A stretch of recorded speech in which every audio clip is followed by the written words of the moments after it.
나누어진 그 북쪽 나라, 이스라엘 나라 북쪽 동북쪽에 거기에 아람이라는 나라가 있었는데 침공을 해오게 된 것입니다. 당시 이스라엘 북쪽 나라인 이스라엘 나라의 왕이 살고 있는 수도가 사마리아였는데 사마리아를 성을 공격하는 작전을 쓰지 아니하고 포위를 해서 굶어 죽이는 작전을 썼던 것이지요.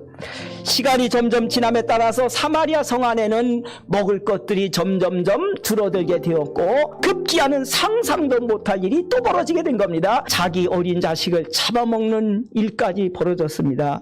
왜 이런 일이 이스라엘 나라에 벌어지게 됐을까? 그것은 북이스라엘 나라 초대 왕인 여로보암이라는 왕이 베델이라고 하는 곳과 단이라고 하는 곳에다가 금송아지를 2개 만들어 놓고 오늘부터는 이게 우리의 신이다, 온 백성들에게 섬기도록 강요를 하고 조장을 했습니다. 뿐만 아니라 아합이라고 하는 왕 때에 와서는 그의 아내 이세벨이 이스라엘 전 국민들로 하여금 바알이라고 하는 또 다른 우상을 섬기도록 강요를 하고 하나님의 선지자들을 박해를 했습니다. 그래서 여호와 하나님께서 이 아람 군대가 쳐들어오는 것에 대하여 막아주지 않으셨고 이기도록 또한 승리하도록 만들어 주시지도 않았던 것입니다. 그런데 7장 2절에 그래도 하나님이 은혜를 베풀어 주셔서 뜻밖의 말씀을 엘리사를 통하여 해주셨습니다. 내일 이맘때가 되면 성문에서 밀가루와 보리들이 팔고 사고 하게 될 것이다. 매매가 이루어지게 될 것이다.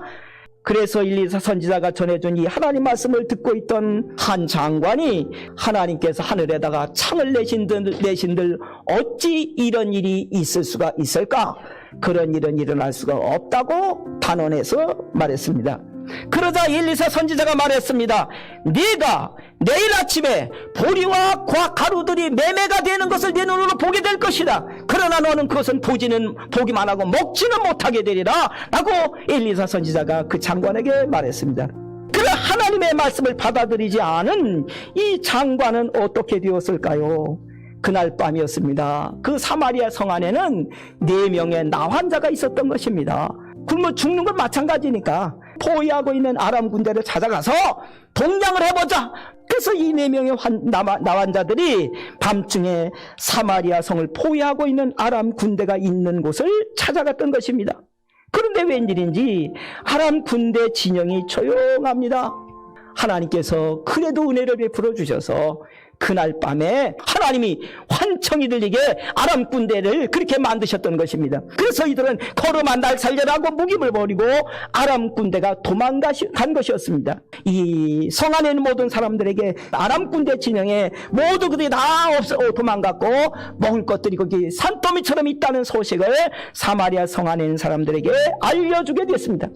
이 소식을 들은 굶어 죽기 직전에 있었던 사마리아 성 안에 있는 사람들은 성문으로 막 몰고 성문으로 밀려나갔던 것입니다.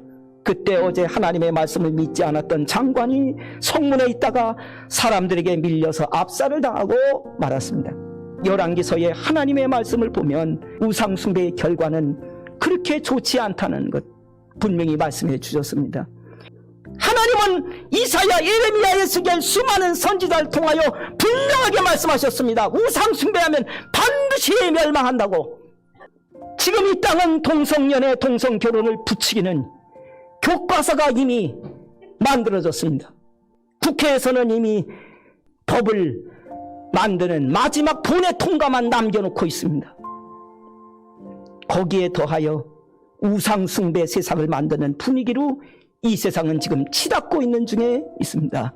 이 비극이 우리 민족의 일이 되어서는 안 되고 우리 후손들의 일이 되어서는 안 되고 내 자식들의 일이 되어서는 안 되지 않습니까? 그래서 하나님이 우리에게 이렇게 하라고 말씀해 주셨습니다. 신명기 6장 4절 9절에 이렇게 말씀해 주셨습니다. 이스라엘아 들으라, 하나님의 백성아 들으라.